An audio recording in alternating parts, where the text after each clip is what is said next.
The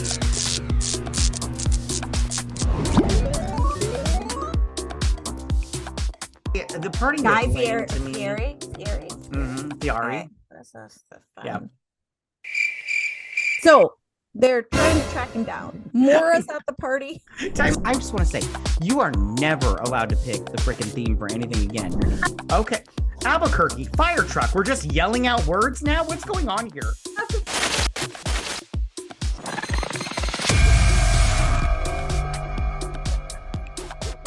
Hello, everyone, and welcome to another episode of BS Drunk Movie Reviews. And this is our 11th season, you guys. We made Shut it 11. up. Yeah, 11. Whoa. Yeah, we've surpassed some of those. We have tolerated each other. I mean, we have tolerated each other our whole lives, but we've like done this. Like, I mean, you threaten to quit all the time. All the time. I do. Yeah, you haven't pulled that trigger yet. I haven't pulled the trigger. All right. So as you guys know, yay. So we were on a little bit of a break and everything, but we are back. And as you know, we are a weekly podcast, and we will upload the video version of this to our YouTube channel. So be sure to check us out there. As always, my name is Matt, and I am being joined by my co-host and sister, Vetta. Hi, guys. How's everyone doing? I'm doing pretty good. I'm excited to review this movie because this episode, you guys, we are going to be reviewing The Devil Wears Prada.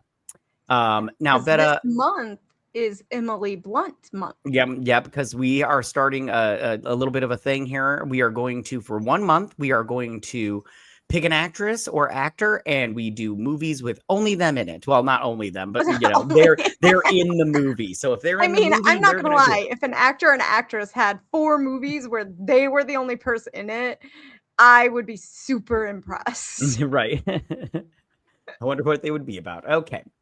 All right, Vetta. Well, but before we get started on this movie, we are going to ask the most important question of the night, and that is, what are you drinking? Vetta, what are you drinking for All this right, movie? well, buckle up, folks, because I have a lineup, right? I am buckled up. I sent Matt a picture because I was like, there are so many drinks. Okay, so first of all, I have 3 shots. I have the Miranda. Or this one's just Miranda. Sorry. Miranda. Exactly. Emily. Nice. Andy, nice. I like it. Right, then I have the Miranda, which is a cold brew martini. So it's got coffee liqueur, cold brew, and then I put a cold foam on top, but I put the cold foam too early, so it's soaked in. So it looks a little mucky. And then while I was making my cocktails, I opened up a Smirnoff to drink while I was making cocktails. And then if I make it through all of that, which is very possible, that's totally possible. I have a Surfside as a backup. The strawberry lemonade vodka, which is my fave. Oh, nice. What about you? What are you drinking this evening? I almost picked the Miranda, but I didn't want to make cold brew, so I was like, "Fuck that noise." So I didn't make it. I just went to the local coffee shop and bought a cold brew. That's what I could have done that too. So I'm having a glass of red wine, but I also have a glass of white wine, and then when I run out of those two, because I will. I have a margarita in a can. Oh, you're such a wine whore. You brought both. You went. I brought. Is there some kind of rule? You know how they say beer before liquor, never been sicker? Is there like if you drink red wine before white wine, you'll die? That's a motto for our family, but our motto for our family is beer before liquor, you've never been sicker, and wine before beer, and don't be a fucking pussy. Right? That's what I was saying. I'm like, and that's Matt of the family when it comes to drinking. Exactly. At least you know it. You're that. All right, Vetta, I want to ask you real quick before we start talking about the movie. And we're not going to do a recap and a rundown like we did last season, everything. We're just going to talk about the movie. But one thing I wanted to ask you before we did, had you read or have you ever read the book? I read the first one. Okay. And did you like it? I'm not going to lie. It's one of those rare occasions where I loved the book, but I love the movie. Like, I love most both. of the time, if I read a book and then I see the movie, I'm really disappointed in the movie. Right. But I love them both. I love them both too. Yeah, so much. Yeah, the book is so good. I mean, they leave a lot out in the movie, but it's like it's fine. I still love. But the movie is done so well. So good, so good. Yeah, because even though it's through Andy's eyes, Miranda, it's still like a perspective through Miranda a little bit because you get moments of that kind of thing. All right, okay, so we got that out of the way. Okay, Vetta. Do you love this movie? Because I love this movie so much. Did you see it so much? Did you see it in the movie theater when it came out? I did. Me too, dude. Shut up. Shut your face. Yeah. It was if I remember correctly, it was a date night movie. No, I went on a date to see this movie. Shut up. Look at you. Look at you. Okay, so I want to talk about the opening scene in this movie, the opening sequence, right? So the thing I liked about it was you get this like juxtapose of you get like Andy, these other like, you know, fancy bitches that are also getting dressed for their day. And I'm not going to lie, when I first saw it, I was all like getting confused because they'd go back and forth and Andy was putting on like a big blue sweater or whatever. And then all of a sudden they got the lady putting the nice thigh-high stockings with the garter. Yeah, and I'm like, oh, look at you being all sick. And I'm like, oh, never mind. You're not being sexy. What's going on here? It's not you. Yeah, and then like one woman's kissing her boyfriend goodbye, and then next thing it's an Asian woman. I'm all like, "What's happening here? What's going on?" But then I was like, slowly, I finally got it. I was like, "Ding, I got it." But it all connects too because they love to do those little montages throughout the whole movie. That's so true. Which are spectacular. Yeah, and I thought, you know what's funny is Andy, she's putting her like little resume packet together, and I don't know what those are called, but have you ever put one of those together where you show your body of work through like articles? A portfolio? Yeah, like a portfolio. That's what I meant and everything. Have you ever put one of those together where it's got like I did those little cardboard things?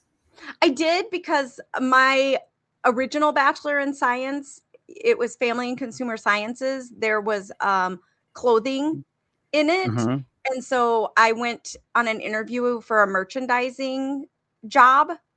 Mm-hmm. And then I had to make like a portfolio of designs from a class and I had to do like you know, showing that kind of stuff. I did not get the job, so I didn't do a good enough job, which trust me, after going to the interview, I was like, I don't know if that's made up for me. It was just one of those things where it was a job interview. And you know how it is when you're in your like last semester of college, you're just wanting a job. So you'll take any interview you can get. Right.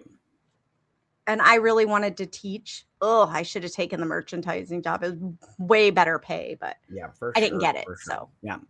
Okay, Vetta. Well, I mean, yes, I put together a portfolio also. Okay, so Vetta, can we talk about her interview?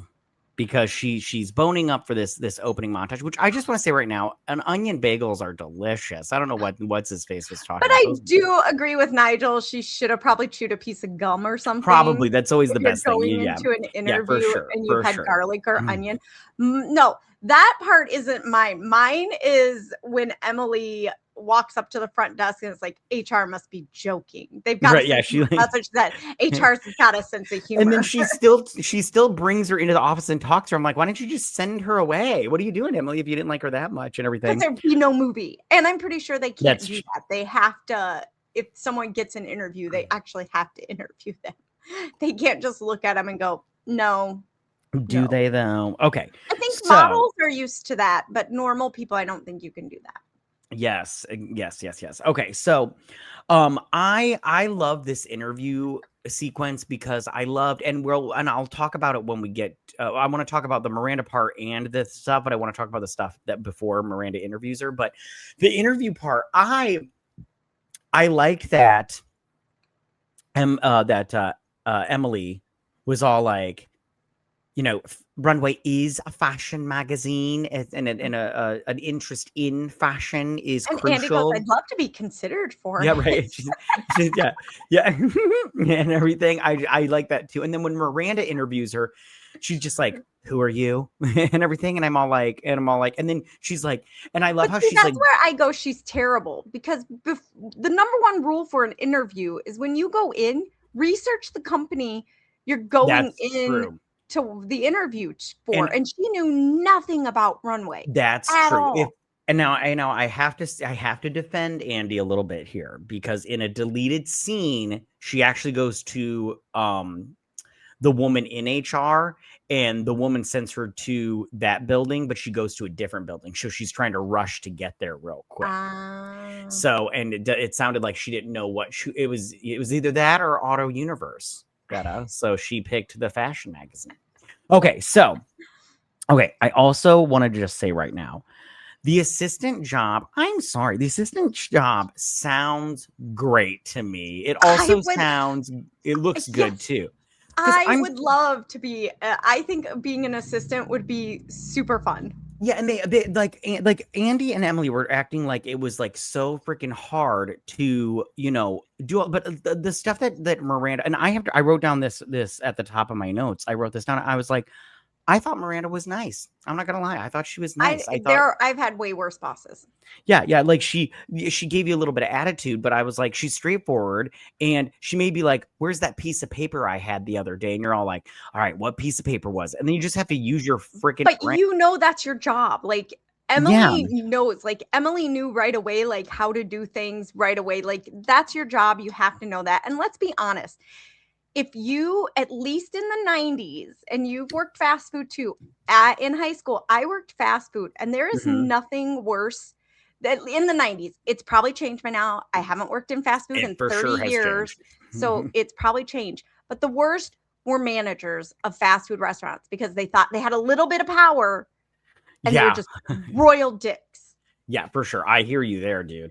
Okay, so I thought also and I also thought, I wrote down, I love when Miranda shows up, right? I love that she has put the fear of God in these people. In everybody. Gird your loins. Yeah, gird your loins. They can't even wear or eat a piece of fruit. Shoes. Like I love that, or wear comfortable shoes. Like that woman threw away her fruit. I'm like, fruit is actually really good for you. Berries are better than cantaloupe. That in the drawer, girl. Yeah, exactly. I'm like, if you wanted to eat fruit, fine, you should eat berries, because they're low calories and you can eat more than even before that. When she gets on the elevator and that model is all like, "Sorry, Miranda," and gets off so she can ride the elevator by herself. I'd be like, "Bitch, I just stood here for 5 minutes waiting for the elevator. You can share the air with me." Exactly. I wrote down in here, everybody thought Miranda was just this ogre or whatever, but I thought she just expected excellence. That's all she expected. Because Andy says something at one point that if she was a man doing her job the way she was, she'd be revered, but because she's a woman, she's horrible. She's, the devil and everything. And I'm like, no. Yeah, she just knows what needs to be done to get shit done right. Exactly. Okay, and so she's good at her job. Like, it'd be different if she was a bitch and shitty at her job, but no, she's a bitch and successful, which just makes her a boss. Right. Okay, so now Vetta, I wrote down, I love when Miranda shows up and she's feeding Emily the barking orders, and she's just all like, "No, I will not. I want to show up to Michael Kors party at 11:30, and I want to leave it at 11:35 sharp," or whatever. But one thing I wrote down that I was just like, I wrote down, first off, rhubarb compost tequas. Yes, please. I want some of that, please. I don't know what a tequa is, but it sounds delicious. I'm not gonna lie. Anytime somebody says some kind of fruit compost, I'm like, "Oh, that sounds delicious. Let's do it." As soon as we're done here, I'm gonna look up what a tequa is, and I'm gonna try to make one, or at least buy it. And then I also wrote down, I love that she was all like, is it hard to get a slender female paratrooper? Am I reaching for the stars here? And I'm all like, you might be reaching for the stars a little bit. They're very lesbianic. They're very lesbianic. Well, it's not even that. It's they're having to do PT every day. They have to be able to jump out of a plane. And they've got big, broad shoulders and shit. They are very manly, or at least the handful I was too. That was the one time I was like, "Miranda, I think you're reaching for the stars." Sure. Yeah. I mean, like, you're gonna have to get like a Serena Williams looking bitch, or when she's all like, "Has Gwyneth lost that baby weight yet?" Yeah. I'm like, okay. I don't ever remember Gwyneth Paltrow having baby weight, but yeah, whatever. Yeah, exactly. All right, I want to talk to you unless you have something else you want to talk about. No, not there in the beginning. No, I love that all. All right. Well, then let's skip to when Andy gets talked down to. When she gets her talking down and she gets scolded for, I'm just learning about this stuff. Vetta, this is my second favorite scene of the movie, and I'll tell you why. I love this so much. Oh, you tell me first because I'm going to tell you why mine is. Okay, I love this. I'm going to tell you what my favorite scene is later, but this is my second favorite scene of the movie, and the reason why is because when I was going to school, I really wanted to do fashion because I really loved fashion. But the thing I loved most about you were super good at putting an outfit together. Yeah, the thing I loved the most about fashion was I loved the business side of fashion.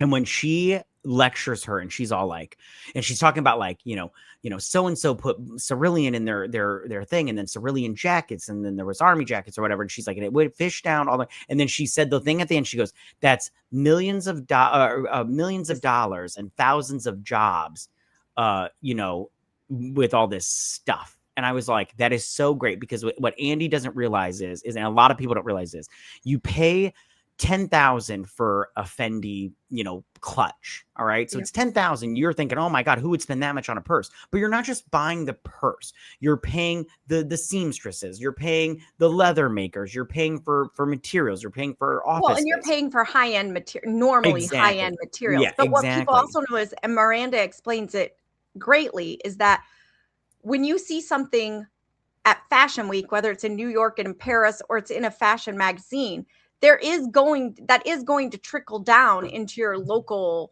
Marshalls, TJ Maxx, Walmart, Sears, whatever. That is setting a standard there. But yeah, I love that scene. But my favorite thing through that whole scene is the whole time Miranda's lecturing her, she is still putting together a superb outfit. Yes, which I wrote down. That ballerina skirt was fantastic. Like when Nigel, he says, "Give me a ballerina tutu," and I'm sold. I'm like, saloon. "Yes, girl." Yeah, I was exactly. And she picked out the perfect jacket. It was, or he did. Oh, and the hat.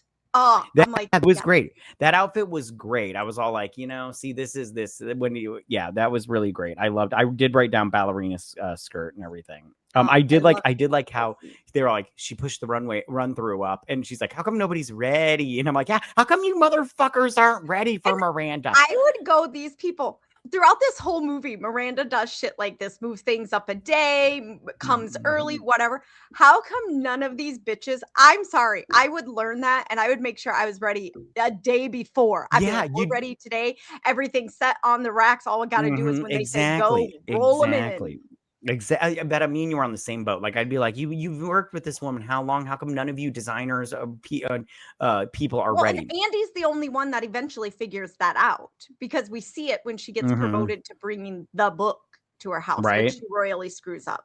But yeah, because she messengers over an outfit in advance, so it's already there. Miranda didn't have to tell her to do it. Like, Andy catches on. Why no one else in the company? I mean, Nigel as well, but why no one else does, I don't understand at all.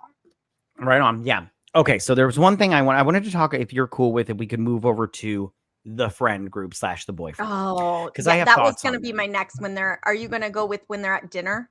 Yeah, we're gonna start with when they're at dinner. Yeah, and we'll just, I just want to wrap up the whole boyfriend and friends in one fail swoop. Yeah, kind of thing. I would appreciate that too, because I don't think they're necessary.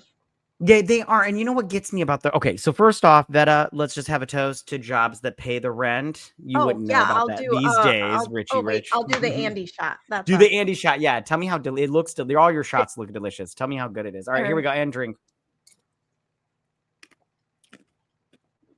Okay. So jobs to pay the rent. How was it? Oh, it's good. Oh, it's good. It's so good once it hits your lips. It's so good. It was too much. It was a very big shot. Yeah, that's what she said. So good. What's the alcohol in that one? What's the main one? Blue Carousel and Grey Goose. Oh, that sounds delicious. I'm excited. I should get drinks. And a little lime juice. I might have went a little bit too much on the lime juice. I think that's what you went down the wrong tube. It sat and it's separated, so the lime juice hit me at the end. So Okay, so this is one thing from the book that I wish they would have done in the movie instead of the friend group that they chose.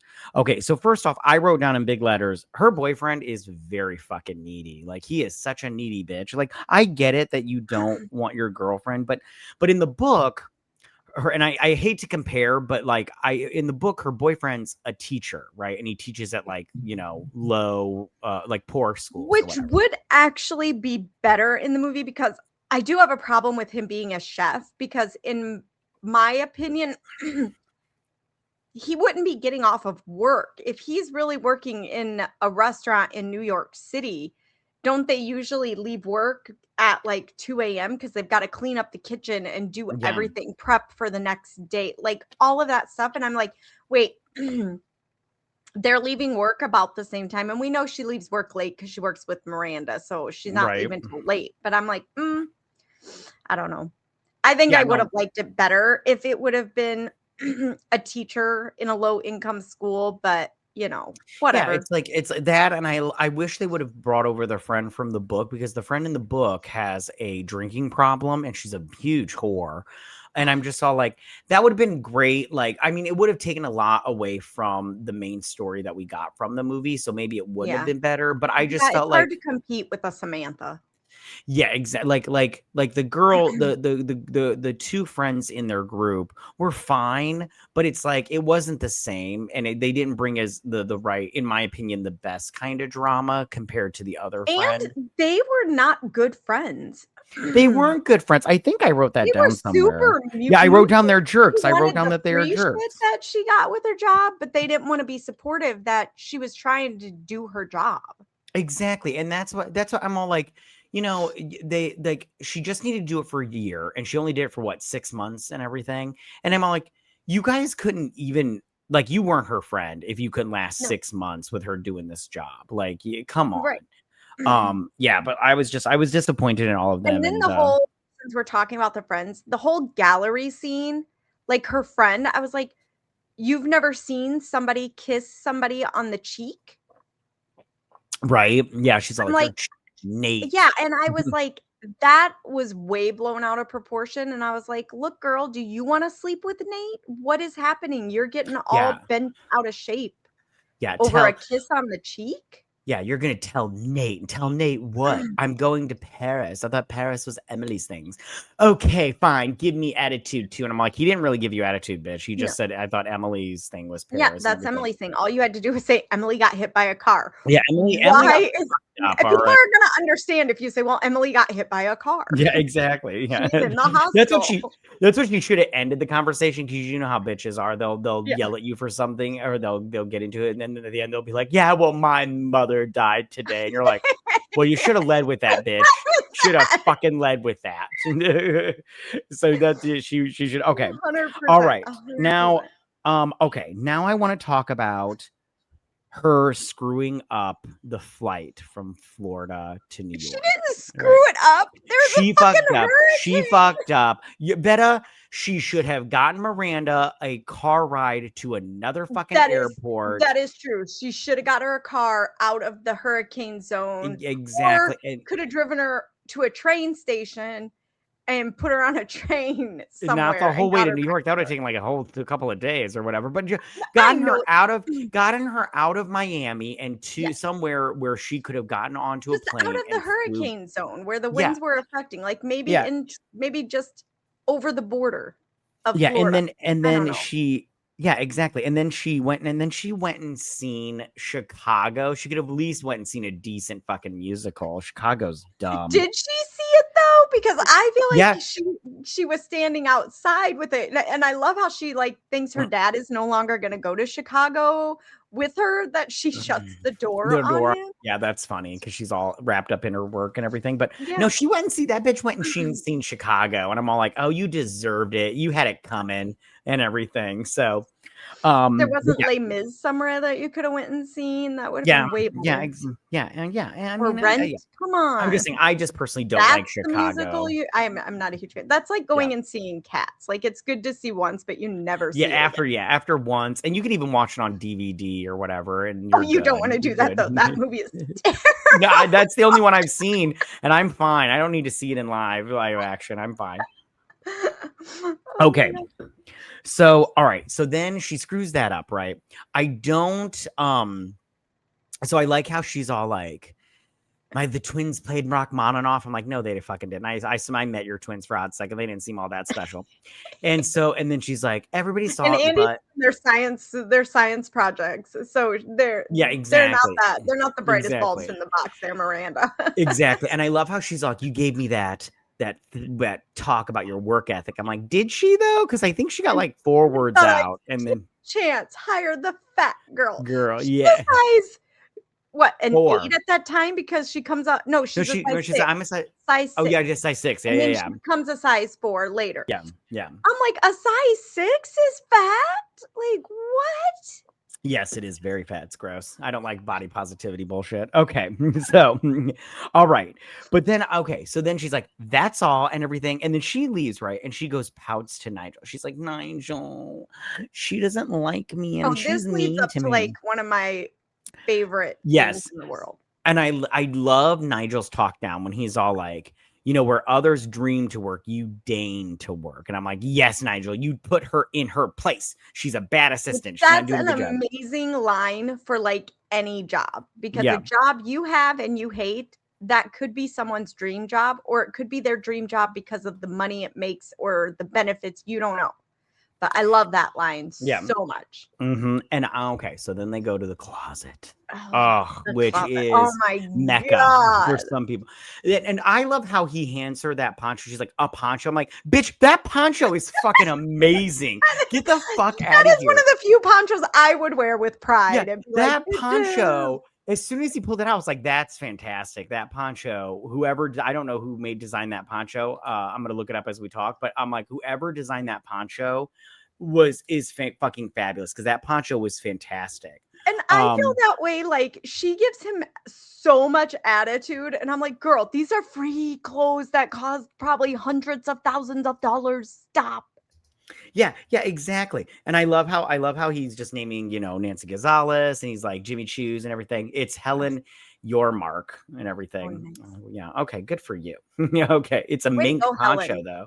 Great poncho. Yeah. From Yarmark and everything. Yeah. But it was fantastic. I love that poncho. Okay. But then he's all like Jimmy Choos and all this stuff, Manolo Blahnik, and starts handing her all this stuff and everything. And I'm all like, yeah, this is fantastic. Right. And then he's like, oh, now we got to go to the beauty counter, and who knows how long that's going to take. Right. Like, exactly. Can I go to the beauty counter too, Nigel? Right. Okay. So now her new look is fantastic. Right. So amazing. It's so good. I think this is one of the best makeovers in any movie. I agree. It is. And she's been in a couple movies where she's gotten makeovers, but this is probably, I would go, it beats out all of those like 90s teen movies where it's the nerdy girl that they turn into the prom queen and all of that. This is the most amazing. And this outfit, she comes walking into the office with, the Clinique or the Chanel boots, the jacket. This is my favorite outfit of the entire movie. I was just about to ask you, what's your favorite outfit? Amazing. I love it.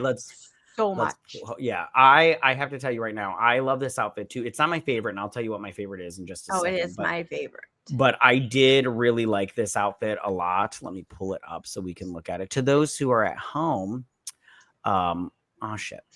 If you're only listening and not watching, you'll have to look up the YouTube to see it, or go watch the movie. I mean, there are tons. The whole montage that happens after this of her outfits. Yeah, this entire outfit from head to toe is it's a really great outfit. Yeah, like that. It's really fantastic. That jacket is amazing. And Giselle is correct when she's like, "Are those boots?"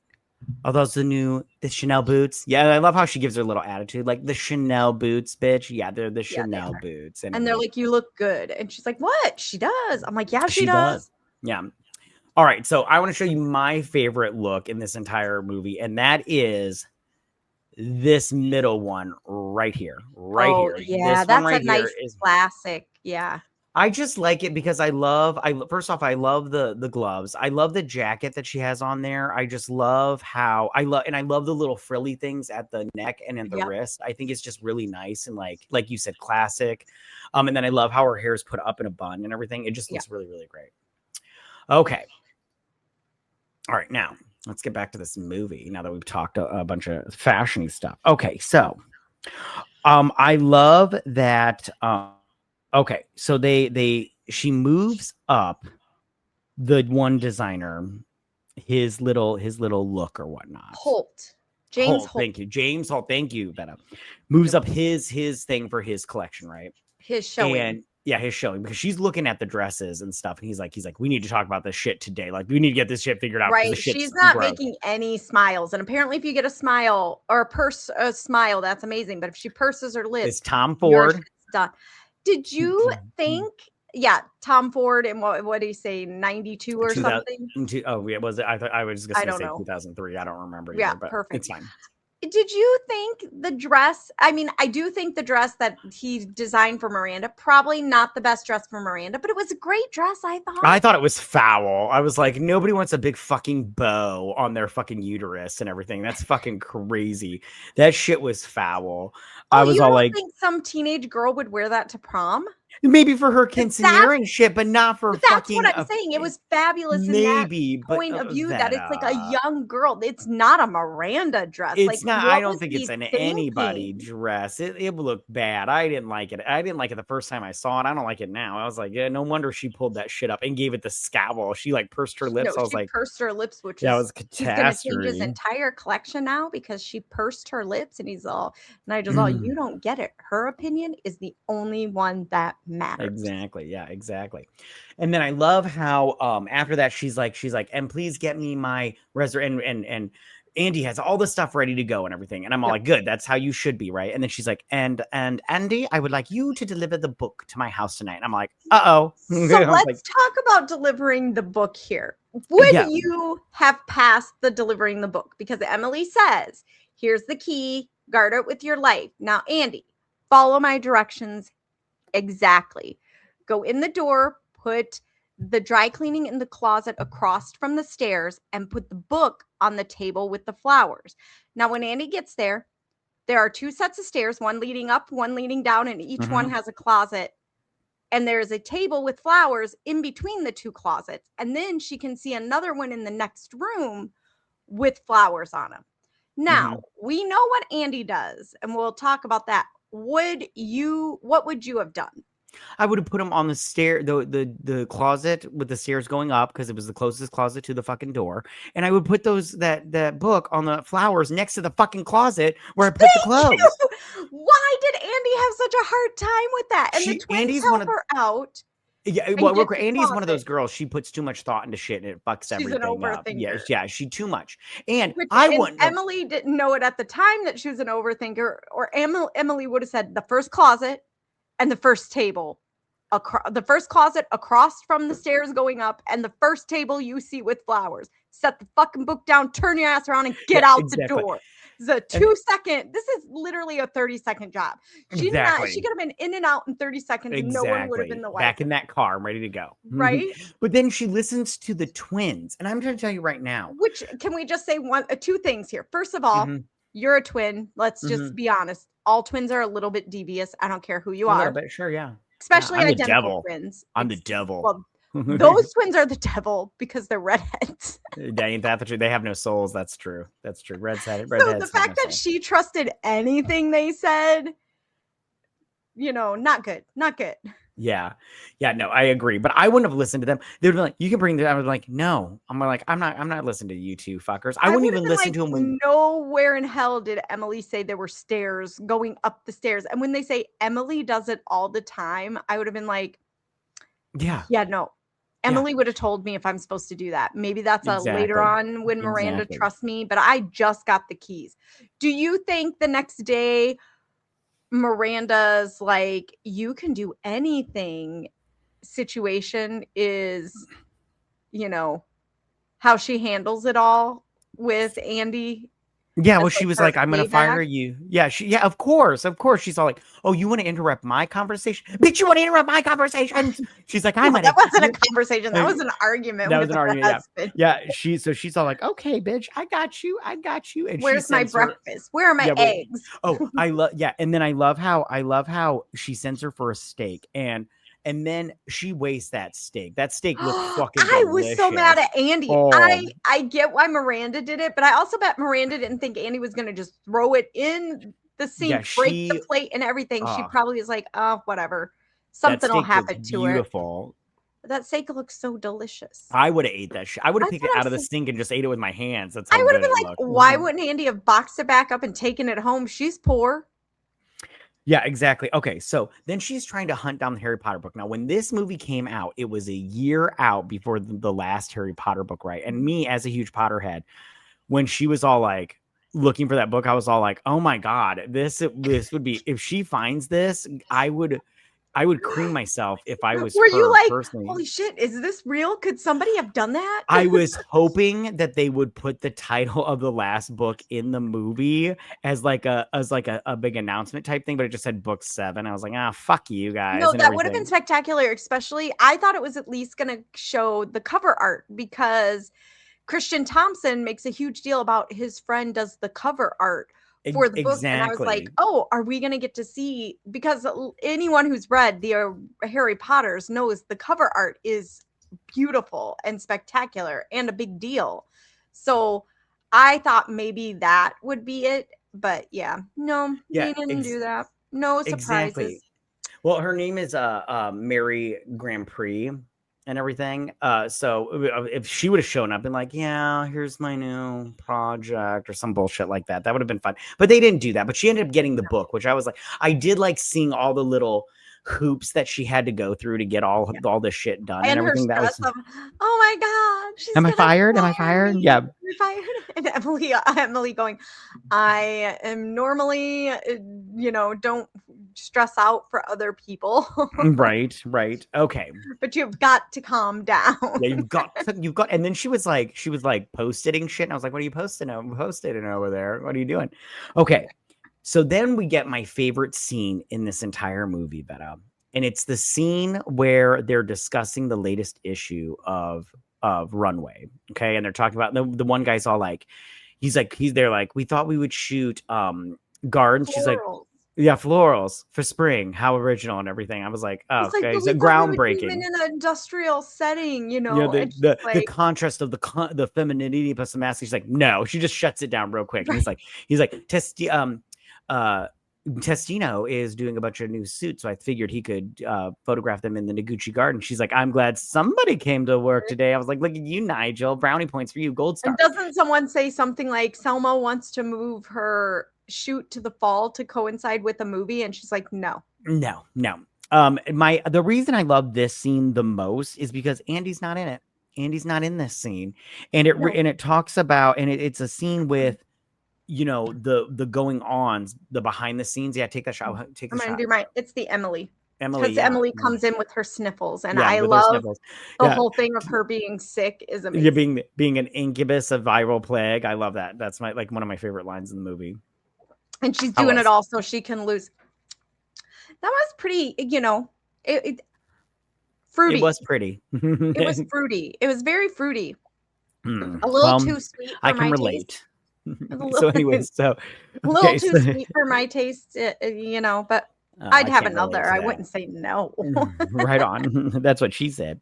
Okay, but I really love that scene because Andy's not in it, and it really just like highlights the goings on behind, the magazine industry world or whatnot. Okay. What did I write? And then we get because Emily is sick, because I love this too. So they hold the big runway bank or gala, whatever. Yes. And everyone goes to it, but benefit. But she makes Emily memorize everyone who attends because Miranda's like, I can't be bothered remembering these people. So you remember them and you tell me who they are and how I know them. Mm-hmm. And I love that because you know as well as I do, there are people that are fucking doing that. They may not be standing next to him. The person, I say in this day and age, the people are probably wearing an earpiece and someone's in another book, or whatever, telling them in another room. But I love that go ahead. Go ahead. No, you go. I was going to love that Miranda, because Emily is sick, loses faith in Emily and is like, Andy needs to come now because you need backup because she was going until my assistant became a walking incubus of viral plague. I love that line. Okay. So, but would you have been good at the name and face memorization? Yes. I would have been good with the faces. I would have been good with the name. I'm terrible with names. I'd have been like, that's Duke. I used to teach. So in the high school setting, I had 6 classes of 30 kids. Okay. Way to brag. Humble brag. I get it. Anyways. I taught for like 2 years and then had kids here, but and I love brag. I love when Jacqueline Follet shows up. First off, what the fuck was going on with her hair? I'm like, man, the French are assholes. What was she wearing? Every way. She looked like she was like a fucking pirate. She's like, like. She looked like she was auditioning to be Hook's wife. Exactly. I'm all like, your hair looks terrible. Your fucking fashion is terrible. That collar thing. You're at a benefit here. Act like it. Yeah, sweetie. Like, no wonder French magazine French Runway is shit and everything. You're fucking look at what you're fucking wearing, Hooker. Of course she does Runway for half the price in France because she don't know what the fuck she's doing. She doesn't know what she's doing. Okay, so then Emily, she's got to tell Emily that she's no longer going. Can we talk about? Oh yeah, so she drops the book off, and that's when she tells. Can we talk about the next morning? When Emily is running around. So you can talk about it. After Miranda informs Andy that she's going to Paris and she has to tell Emily, she calls Emily and she's doing the don't pick up. Do you ever do that when you have to call somebody and you're going, don't pick up. Let me just send you a text. Oh, no, so I don't call people unless I want to talk to them. So I love that while she's talking to Emily forgot to pick up scarves and gets hit by a taxi in New York City. And I am girl, I wish they would have shown it. They just show the Hermes scarves going up into the air, and I'm all like, I wish they would have shown it. Like they can do that these days. What do you guys splurge on? Like a stunt double and shit. And I go, Andy is not that bright because this would have been me when I went to the hospital to visit Emily. I would have said, and it might have come back to bite me in the ass later.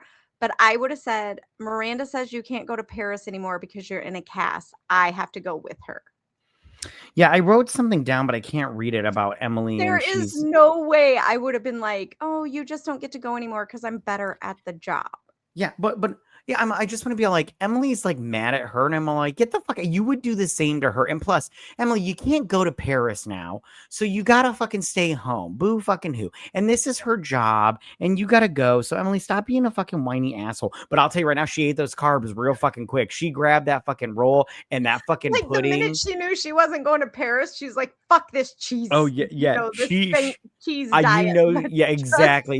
She was eating cheese, like real cheese, as soon as it fucking came on that tray. She ate that tray real fucking. She was eating the pudding. She was eating that roll and then the pudding, and I'm like, girl, that does not stick with your. Notice she didn't eat that fucking apple that was on that tray. She went right for the good shit. You know what I'm saying? And I was like, Emily, Emily, you're sad, sweetie. Okay, so. But that's what I would have done if I was Andy. I would have twisted it into more of a girl. You can't go to Fashion Week in Paris in a cast with Miranda on crutches.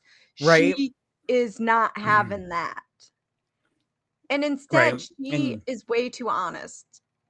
Yeah, and she does look great when later on in her cast with her, Dior and shit. Yeah. But yeah, I agree. You can't go. You're running around trying to you fucking can't have peonies or whatever flowers in the fucking thing. So you're gonna be doing that on crutches. Get the fuck out of here. It's freesias. Whatever. Anyways, freesias are fantastic. I don't know what her fucking problem is. Anyways. Great. I don't get it. Yeah. It's carnations that I have a problem with. Okay, so same. Those are the flowers of death. Yeah, if you're not 13 years old, get something better. Okay, so that's what you get when you're 13 years old and in middle school. Because that's all you can afford. Because it's like $1. Exactly. Okay, so I do have to admit though, Miranda. Okay, so when she goes into her room, and she's talking to her about, and Miranda has been crying. Yeah, the seating chart, and Miranda's been crying because she's all like, "Oh, I don't have to fetch, Steven." Yeah, oh, for sure. Her nose was all red at the tip. I mean, we all get that way, but you can cover that up. But anyway, she's like, unless he wants to, rethink the divorce, then fetch away and everything. And I was like, don't be fucking snippy now. You're the vulnerable one. I'm like, now did Andy cause this divorce, girl? You need to calm it down. I have to just say, I was not interested in seeing Miranda vulnerable one fucking bit. I did not like that scene at all. Yeah. I'm like, no. We don't need to see her upset about this. I mean, I did like the whole, we need to call PR when we get back. I wish we could have seen that, but instead of her vulnerable situation, in her badassness of Miranda Priestly, just owning the situation and be like, we got to get ahead of this. I didn't like hearing her say, oh, well, Rupert Murdoch should pay me for all the papers I sell for him, because it's my daughters I worry about with the headlines. I think he's dead now. Huh? Isn't he dead now, Murdoch? I don't know, nor do I. Yeah, who cares? I just drink your shot. Drink your shot. Yeah, this is the Miranda. I think it's just Miranda, but Miranda. Okay. So while you're sipping that back, I'm gonna just say, okay. So then she goes out and that one's nice. Yeah, it is. I bet. Oh, I like that one a lot. Yeah, you do. I like it too. Yeah.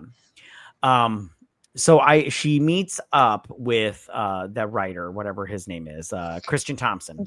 Yep. And she sleeps with him because she's a dirty whore. And let's be honest, though, why would you sleep with him? He screams man whore. He just screams man whore. And he's just a tool. He just screams, I'm a douche. The fucker wears a scarf everywhere he goes. What an asshole. He thinks he's Freddy from Scooby-Doo. Yeah, he's a fucking asshole. Okay. So, but she sleeps with him, and then she finds out that Jacqueline Flolet is going to be the new editor-in-chief at Runway, and he's going to be brought on to handle the art situation or whatever. The editorials or Yeah. whatever. And then Andy is trying her best to tell Miranda. She's like, Miranda, you gotta know about this and everything. So then Miranda, she then flips the switch and she's all like, oh, I went to Irv Ravitz and I showed him the list and I told him it's a list of designers, photographers, models that have all pledged their loyalty to me and promised me that if I ever leave Runway, they're gonna come with me. Betta, I want to know who's on that fucking list. I want to know right now. I was like, I want to know, is Serena on that list, aka Janelle Bunchen? I want to know who's on that fucking list that's going with her. Whoever was on that list, because they show it, and it's not like a two-sided piece of paper. It's literally just one line, column. Who the fuck were those? Who the fuck is on that list? Like, I will continue to pay you your shit and deal with your $300,000 reshoots and shit. Like, who was on that list? Who is on the list? Gosh, I was all like, man, I wish I could figure out who was on the list. Maybe I'll Google it later. Okay, so. Or maybe we should have paused it, zoom in. I don't know. Maybe. Okay, so Andy has had enough of this bullshit, right? She's all like, I could, and because what's going to happen is she then flips the switch, and instead of Nigel getting the position with James Holt, he gives it to they give it to Jacqueline Follett, and then Christian Thompson doesn't get the job, and then Nigel is stuck where he's at. So then Miranda's all like, oh, you didn't think I knew. I thought it was great that you were trying to help me out and everything. And she's like, I could never do what you did to Nigel. She's like, you did. And I go, but do you think it's the same thing? It's not the same fucking thing. I'll tell you that right. It's not Emily didn't lose out on a job. She just didn't get to go to Paris. Okay. Right. Well, yeah, because she showed incompetence at her job and Andy showed her better job, which again, if Andy would have lied and just said, you can't go because you're in a cast and you broke your leg and you can't move around real easily. Yeah. And I'm going to go with Emily was probably still in the hospital when they left for Paris. And Nigel has always shown excellence at his job. Always. So, the whole time. Okay, so then Andy, she leaves Miranda in Paris. She just bails out and everything, which I wish they would have done what they... phone in the fountain like she did, because I was like, no, it was a BlackBerry. At the time, BlackBerries were huge. What do you mean? Well, and I go, it's a company phone. They're going to make you pay for that shit if you don't give it back. Yeah, her dad pay for it. He pays for everything apparently. And so then I wish they would have done the ending in the book where she tells Miranda to fuck off or whatever. She's like, "Oh, fuck you, Miranda," and everything. That would have been great, but they didn't do that. So then she goes back to New York and everything, and it's 6 months later or whatnot, and she's going for a job interview, and she calls Emily. She's like, "Hey, Emily."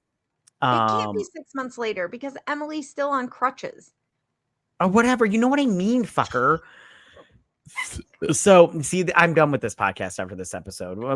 Season 11 only lasted one episode. Okay, so then she goes and she's all like, "Hey, Emily, I have all these clothes from Paris. You want them?"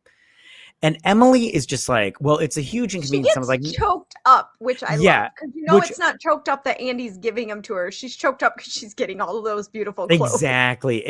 Which don't get me wrong. I would. It's even if she offered them to me, I don't wear dresses, but I'd be like, I'll fucking look good in that shit. Oh my God, Andy, why would you give those away? Exactly. I wish also they would have done like they did in the book. She actually sells all her clothes at a consignment shop, and since they're all brand spanking new, she gets a fuck ton of money and everything. But it's fine. I liked that they did do it with Emily because that sounded dirty.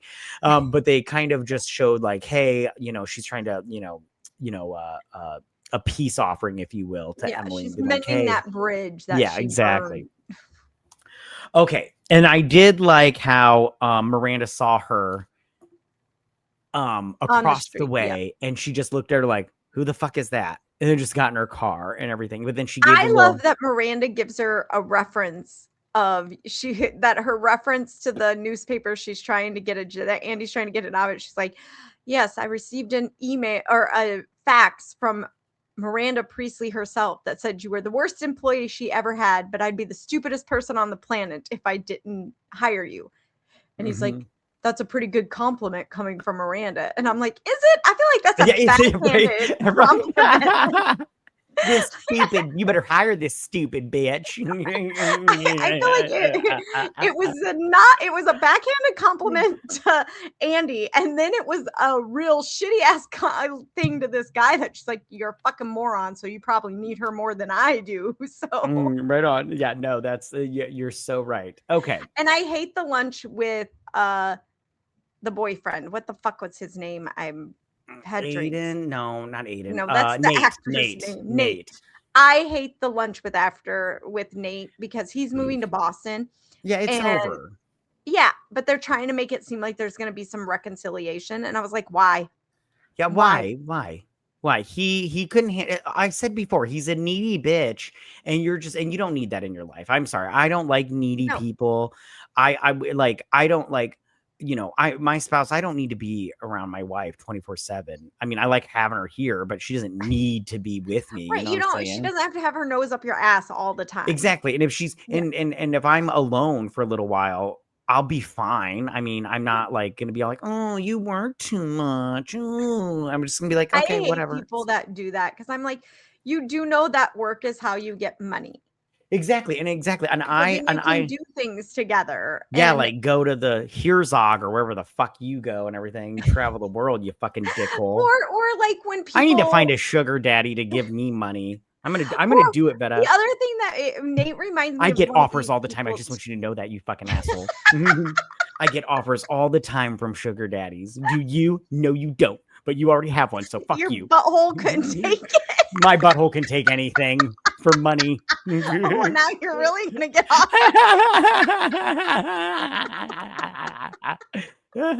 Don't email me. I don't like it. And stop DMing me, you little perverts. Anyway, but he also strikes me as one of those guys that would be like, "Oh, you're not spending enough," that she would have a really good job, great benefits, whatever, and he would not. And she'd be like, "You need to quit your job and spend more time with the kids." And I'd be like, "No, we have kids. We need someone with a job, stability, and benefits, because those little fuckers are expensive." They are expensive. And he just strikes me as a selfish douche. For sure. I agree. I didn't care for Nate at all. Okay, Vetta, I don't have any more notes on this movie. We've gone through my notes. Have we gone through all of your notes? Yeah, nope, we've covered everything. Okay, we covered everything. Okay, is there anything else you want to talk about before we wrap this sucker up?